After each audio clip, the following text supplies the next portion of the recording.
Davita. We're the two Pilates Chicks, and it is season 7, episode 4. But we do have a kind of really exciting announcement to make before we begin our podcast. You want to say, drum roll, please. We are proud to announce that we are a Graz Pilates teacher training partner. Yay! We're very excited. And if you're watching this on YouTube, you can tell the studio has Graz. And it actually kind of feeds into our topic today with functional training, because even with, how is it, you put it very nicely when you talked about the Graz apparatus compared with kind of what we're talking about in our podcast. Yeah, well, I mean, we're talking about functional exercise in Pilates, and I think a lot of times people think of that as not sticking to traditional Pilates. Mm-hmm. But we are discussing about how functional exercises can maintain and help support the traditional practice within Pilates. Yes. So we can use our Graz apparatus as a tool to work with our clients and maintain a traditional practice, even with some non-classical exercises. Yeah, even with our functional exercises, which we're talking about. Because you put it brilliantly. It was like, there are functional exercises to use in Pilates, mm-hmm. and then there are ways to use Pilates as functional exercises. Yeah. So in that respect, the Graz really feeds into that support for the body with the spring. Yeah. And everything. So we're just very excited about it. And our students are very excited about it. So yeah, we're talking about functional training in Pilates. Yeah. Yeah.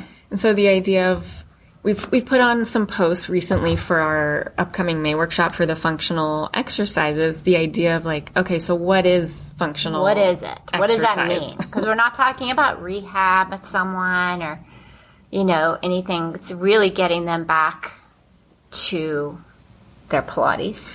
Yeah, like exercises and movements that we can feed into a Pilates practice for somebody that can be, I mean, they are rehabilitative in nature, but it's not rehab. Maybe they're not. Yeah, and we talked about that, but maybe they're not. Maybe there's something that's missing in their connection, so you can use the functional training for that, too. Yeah. So it's really multifaceted, and it can be movements. Yeah. Good word. It can be like movements and exercises to work with a client to connect to things they might feel they're missing in their traditional practice of Pilates, to help them. Maybe they're coming back from an injury or a surgery. And so tools to help them like reintegrate into their full body practice. Maybe they've been in rehab for a while and they're wanting to get back into a normal fitness routine. And so these different exercises and tools can help, again, reintegrate into their full body practice. Yeah. And we're also talking about, because our functional workshop, which I'm super excited about, is we were talking about how you have all these functional exercises, but they don't have to be for a specific body part or specific thing. Yeah. Because like Pilates, it's really about the movement and not what's working or not working, but how do we get this person to understand this movement, whatever that might be, and this might be a tool. Yeah, and like the way in which we build an exercise, the way in which we cue an exercise, what we have the client focus on or not focus on, really changes the exercise, even if it's the exact same like movement pattern or choreography. And so depending on how you're cueing or what you're telling a client to focus on can change what the exercise targets or how it feeds into that person's body or what they need. Yeah. So just because, like in our workshop, we're not going to be talking about this exercise is for this. It's like, this is a tool that you can use for these various reasons.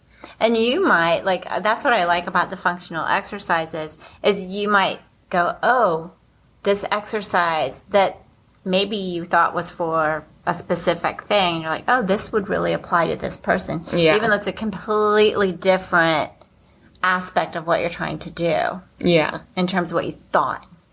Yeah. And I mean, and then there's always the cases that you like give a certain movement to a client that you think is going to be for something in particular. Doesn't work. And then it either doesn't work, it doesn't feed into their body, or they feel something totally different. Yeah. They're like, oh, okay. Okay.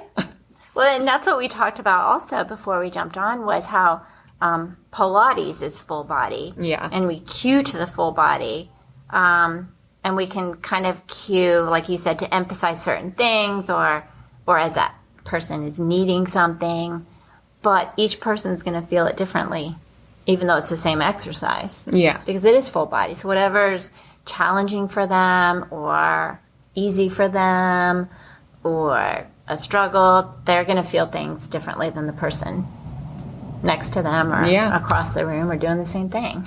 Yeah. And I think, you know, people do forget that Pilates is full body, because we've gotten in our Pilates world, we've gotten very used to saying like the core or like targeting certain things. It's all about the core. But it seems to be. But Pilates is about the full body. It's about the full body connection. In every exercise. Every exercise is full body. And then you can cue certain things to emphasize or target certain things for that client. Movement, yeah. But it is full body. And so if this client is missing this or that, here then are some functional exercises that we can then use to break down certain things or integrate into it. Yeah. To then reintegrate into their full practice. Because I think, and we've talked about this, is like there's each exercise in the work or each exercise as you're going through mat and reformer builds upon each. Oh, our mail just got here. I know, me too. Builds upon each other, and I feel like that's a lot to do with functional training when you're taking these building blocks and you're putting them together in a certain way for that client then to take those building blocks and apply them in their movement or their Pilates later. Yeah. Because then that gives them the tool, right? Because like if they have, let's say, like some issue going on with their shoulder, or they can't figure out how to properly move their shoulder. So you isolate it in a movement where it's very focused on the movement of the shoulder. And maybe you do a couple different orientations of that shoulder movement. And then you reintegrate it back in the practice. So then when they're doing something, let's say a roll up, and they're reaching back and then curling forward, and then they can allow that movement to happen more seamlessly because they now know how to integrate that shoulder movement. Yeah. And it's like the body likes this like orchestrated movement, I like to say. So it's like it's giving them that tool, like you said, to just kind of move through it as they can, but in a way that makes sense for their body and kind of this like flow. Yeah. It gives them the flow. Free. Yeah. And not restricted. Yeah, I mean, and that's the idea with the functional movements, like removing those restrictions or limitations or finding how to help that person move as best they can. Yeah. And I think one of the reasons we wanted to do this workshop is because we were seeing a lot of things on social media about, if your client has this issue, then you need to do these exercises. Yeah. This, and it's like to me that's kind of taking, like you said, that tool away from the client, because not one size fits all. Definitely. As Kathy Grant would say. Yeah. Yeah. And I mean, it's very true. And like, yes, like you can see in people's like PT practice, like there are certain exercises for certain things. And there are generally certain exercises that can help support certain orthopedic issues. But in the Pilates studio, we're trying to, again, help them be in their full practice as best they can. And back to their full body movement and not that isolated body movement. Yeah. And so it really helps, like these little tools to help reintegrate all of that. But the cueing and like what we choose to focus on, and not focusing on just the core or just the, whatever it is. The words we use makes a difference too. Yeah, and we had that whole. I think it was one of our first workshops we did together was on cueing. Mm-hmm. Yeah, and it's so important the way you say things and how you say it, and how you cue to that person for them to like figure it out. Yeah, and not be this like, oh no, this isn't. Yeah. this isn't working. Like restricting them. But the idea of, like, you were saying, like, the specific exercise for specific body parts, for specific, like, injuries, that we see a lot of most workshops, I think, focus on, like, here's exercises to do with your hip replacement client. Yep. For your person with a disc issue or osteoporosis or this or that. I mean, and like we were saying, like, yeah, okay, so there's certain exercises that are better or worse for certain conditions. But again, you can't just take what those workshops say that are like, do A, B, and C for a hip replacement client. Like, you need to use that critical thinking to see, is this right for that client? Does this integrate into their practice? Does this work for them? Well, and like we've talked about, because we've both had clients that are traveling this journey of well, we've got wrist replacement, knee replacement, all of this stuff, right? Cervical issues going on. Yeah. So it's like they're traveling this path. So why are we going to like travel this path with the same set of exercises all the time for the same thing? Yeah. Because that's not going to benefit those clients to get back to their full functional range of movement. Yeah. And we shouldn't give them those same exact things every single time. Exactly. Because as they're healing and as they're growing, that changes. It changes. What they need changes. And so we can't like stick them in this box like, oh, this movement hurts, so you can never do this again. We only do this. Yeah. Because then eventually like things change and you can do certain things again. And especially if we're like talking about using functional. And it's funny that we're using the word functional because I think Joseph Pilates' work is functional movement. If you think about it, it's movement that helps us function in the outside world. So it kind of goes hand in hand with that functional exercises that we're kind of talking about, which we can't show because we're on a podcast. Otherwise, we'd be showing you. But in the workshop, we will. But yeah, it's like you can't like judge. You can't take one client and look at them and go, oh, okay, so they had this hip replacement, so this is what they do. Yeah. And then this next person, oops, same thing. Like little stamp on them. Yeah. And they also recover differently. Definitely. Different ways, different movement patterns. Depending on what they started with. Exactly. And, I mean, and we were saying earlier, just when we were chatting, like our clients who have been working with us for a long time, when they go, if they need a whatever surgery and a replacement of whatever, and they come back and their recovery time is really amazing. Because like they've already had like, a practice. Wow. Yeah. Yeah. Because they've already had they did their like prehab sort of journey with us through Pilates, and then they did their PT rehab, and then they're back in Pilates, and it's like they're doing amazing because that functional work was already threaded into their body and their mind. And a lot of them come, a lot of them get released from PT. They might still be going to PT, but because they're doing so well, oh yeah, you can go back to your Pilates because they are doing well. So that just takes it to another level as well. Yeah. And then that can just integrate, and then they just recover so much faster. And I mean, it's really amazing to see. And we give those clients functional exercises interweaving as we kind of get back into their Pilates movement, so that they're continuing to build on that. And it's like, it's so fascinating to watch when people understand how the body works and that it's not, oh, my abs need to fire. Oh, wait, this needs to happen. Yeah. It's like, oh, I'm just trying to get this.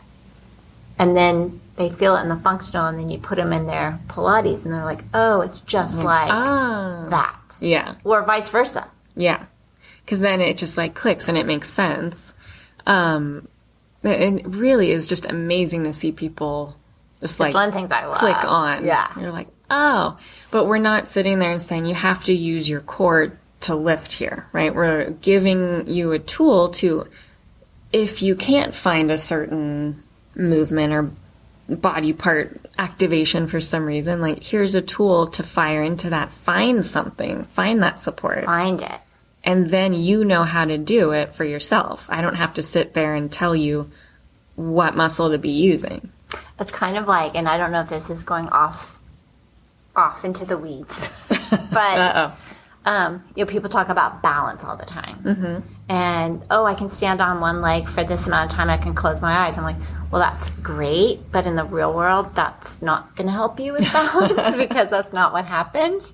And so in the functional workshop, one of the things we'll talk about is that, but because I know we have our list, but I know we both have that on there. But you were talking about them finding it. So it's the same thing with balance and giving these functional exercises where they're like, oh, this is what I need to feel so that I stay balanced. This is what I need to feel when I start to fall and trip. This is what I need. Instead of going, I can balance on one leg, then I can shut my eyes. Mm-hmm. I'm good. Yeah. Not really. No, that's a starting point. It's a starting point. Standing, finding your balance, because balance exercises are a form of functional training. Yeah. And so, they're like, oh, my foot's wiggling. Yes, of course it's wiggling. It needs to wiggle. It's finding that lower leg. Finding where you need to be. And I'll tell people, when we do just a static balance like that, when they say oh, but my foot's wiggling. Of course I'm like, that's the work. That's because it's that lower leg. All those intrinsic foot muscles, all of it. That's the work. It's not really your core. I mean, it is working, but it's really important for your lower leg to work to stay balanced. Yeah. And there's so many, balance is such a complicated thing. There's so many different things integrated with it. But okay, if this person needs to work on their balance, you start just static standing, one leg up, okay. And then next, okay, close your eyes. Okay, when you can do that, cool. Now you need to work dynamic. You need the balance with movement. Do you know how to adjust your body as you are moving through space or standing on uneven terrain? Or it's finding your center of gravity. Mm-hmm. And that's one of the things in the functional work. It's getting them to feel what that feels like, because we talk about alignment. Yeah. And your alignment changes. Alignment's not static. It's not static. Same thing with where we are in space and balance and gravity. Well, and it's finding, proprioception and, visual, that whole vestibular, just so much in it. But the whole idea is okay, you are teaching the body how to find where it is in space as you're moving through life. So then, okay, when I am out on the street and I trip over something or there's an unexpected step, a dog runs in the I can find myself or protect myself. I can see where I am. And I've actually thought over the years, my husband always makes fun of me because I'm a dancer, but I trip all the time. Which dancers seem to. And so many times I've thought to myself, if I didn't know how to allow my body to kind of move, I would have just sprained my ankle. Mm-hmm. So many different times. Yeah. Or hit the ground. Yep. Yeah. And I think that's what I like about when we're talking about functional training in Pilates is giving those tools to the client so that they can understand and then have confidence as well. Yeah. That when they are out in the world, that they're like, oh, I know what it feels like and I know what I need to feel before I do blah, blah, blah. Right. And then getting that into the outside world, not just in their Pilates. Yeah. Well, and I'm thinking now, if somebody's, about to kind of trip over something outside, they're not going to be let me fire my core. Well, because it happens. We've heard, how many Pilates teachers out there have had that Monday morning client comes in, oh my God, thank God I do Pilates because I almost fell down the stairs or I almost did this. But I knew how to catch myself. But I knew how to and that's why this one exercise I'm thinking about with finding your center is that feeling of when you're falling and understanding, oh, this needs to happen. Mm-hmm. And that's the whole thing with Pilates and functional training. Yeah. Is for, like you said, for the client to have the tool. So that, because we don't follow our clients around all day. And shouting cues at them. Yeah. Engage your core. Engage your core. Press through the floor more. Reach your leg. But it is, and it gives them that whole idea of self-efficacy, ownership, confidence, autonomy Yeah. in your practice, so that you then do have more confidence and control out in the world and in any other exercise you do. And confidence is a huge part of functional training. And, Huge. Because if you're not, think about like if you hadn't ridden a bike in a long time, the first time you get on a bike and you're older and you're like really braced. But if you just had been riding and doing it, it's like you have the confidence. Oh, I know what I'm doing. I'm fine. Yeah. The body figures it out if we allow it to and give it the right tools to do so. Yeah, exactly. So the functional tools. There's ways to figure it out.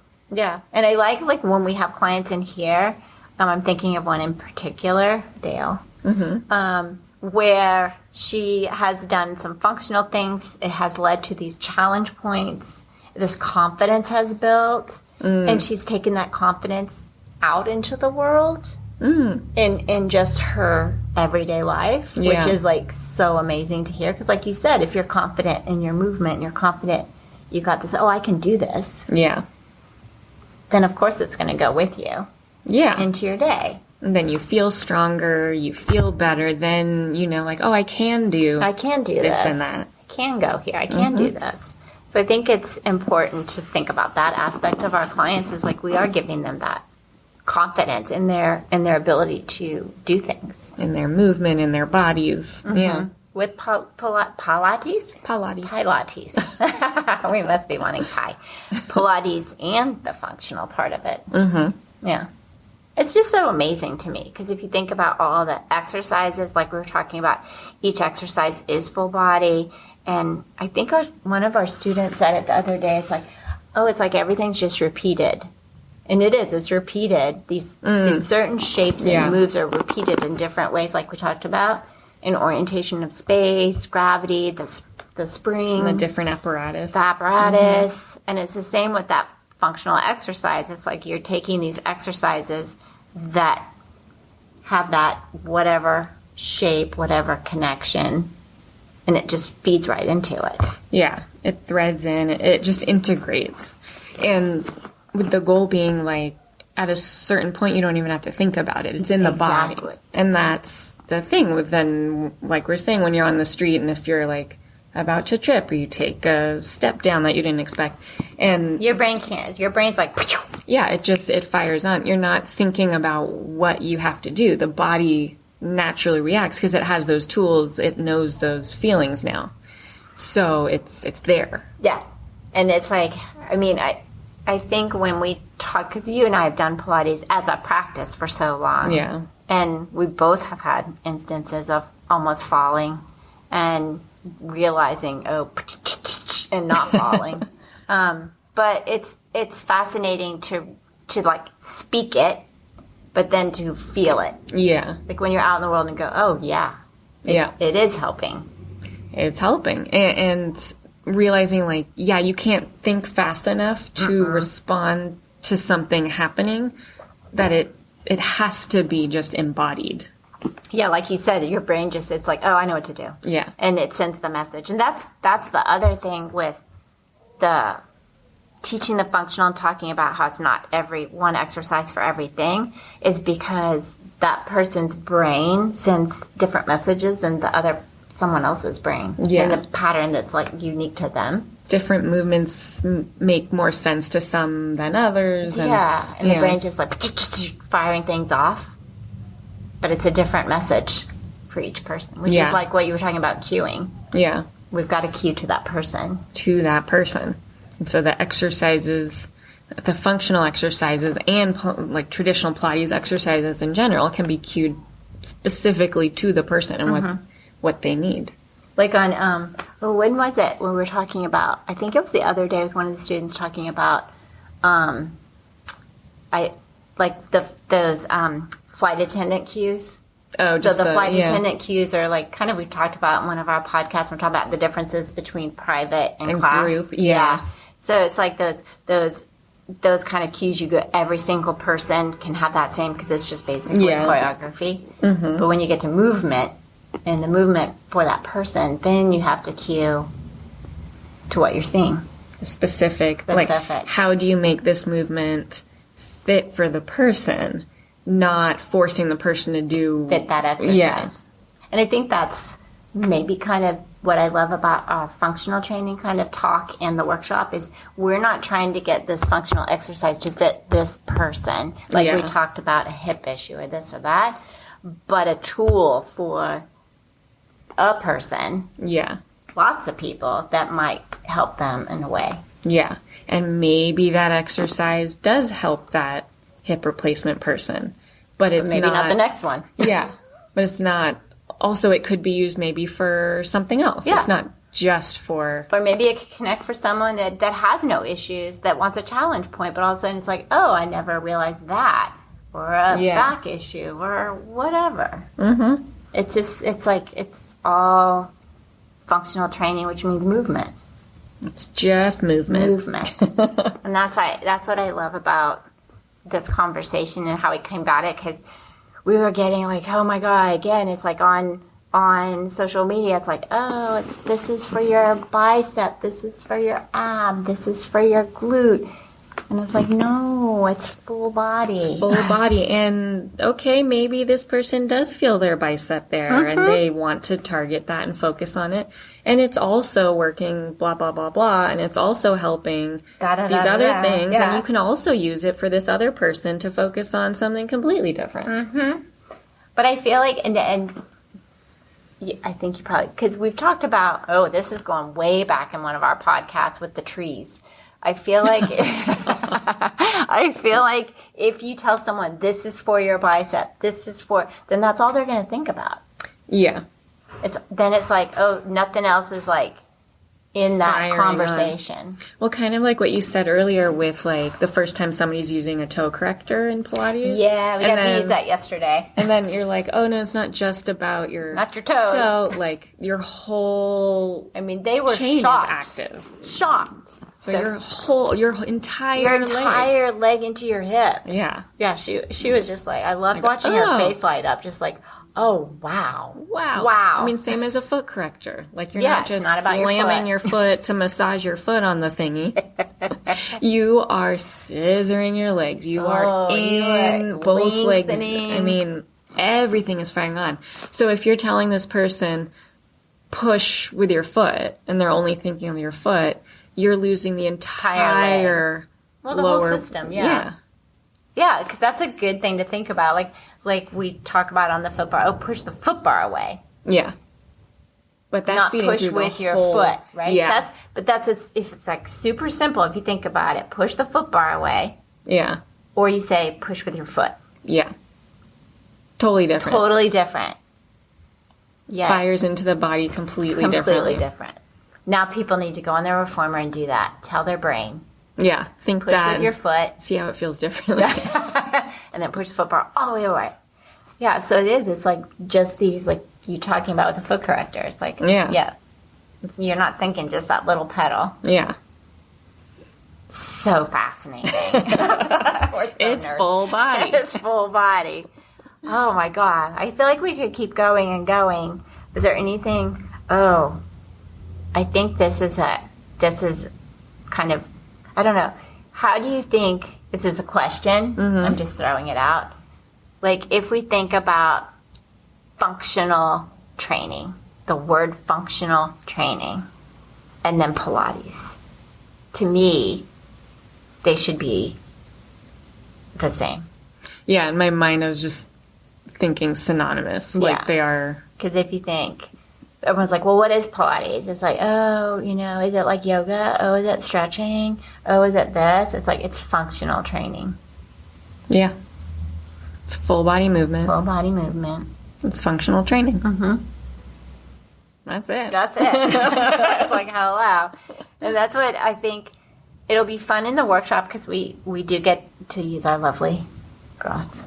But it will become very clear. It's like, oh, when we're doing functional exercises that aren't quote unquote Pilates, right? You can see the Pilates in the functional exercises. Yeah, and how it would feed in seamlessly feeds in and fits together. Yeah, it's so cool. I'm so excited. We're looking forward to it.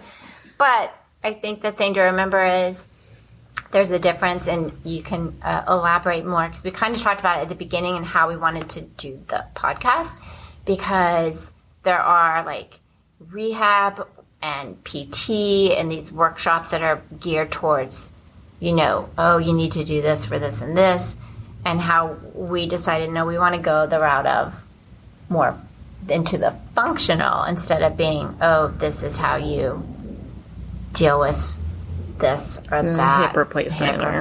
Blah, blah, blah. If you want to elaborate more on that aspect of it, because I think it's important, because there's so much out there about, and we're not PTs. Well, we are not PTs. We deal with people out of PT and rehab. Yeah. But we are not PTs. And I think a lot of Pilates teachers are not PTs. Yeah, I mean, and there are some. I know one in my brain right now who's on the board with me. And there's a lot of PTs who learn some Pilates to utilize as a rehab tool, because it's very, very beneficial for rehabilitation. Yep, definitely. And look at all the PTs that have reformers now. Yeah. I mean, and it's brilliant, and it really works well and integrates seamlessly. And then I have my kinesiotherapy degree, and so I use Pilates as a bridge with my PT colleagues, but I am not a PT. Right. And I'm still sticking to a Pilates integration of trying to get my clients into full body practice. And we can use some of the PT exercises within functional work and within Pilates, but again, we're not sitting here focusing on like 3 sets of 10 of right. And we didn't want to do shell. a workshop like that. Yeah. It's like it just didn't seem beneficial, I think, in our thought process of how we teach Pilates to most of our clients that come in, even those that have had, like my client that has a wrist replacement, and you have one right now with some stuff going on in her neck, among other things. But it's like, we don't sit there and go, okay, so we're going to rehab and PT and do this. It's like, okay, what are they doing there? Okay, let's go into some functional, let's go into this and reintegrate back into to be movement. A bridge for the person, where they're not getting just thrown right back into a classical practice. Right, because that's not going to happen. Not going to happen.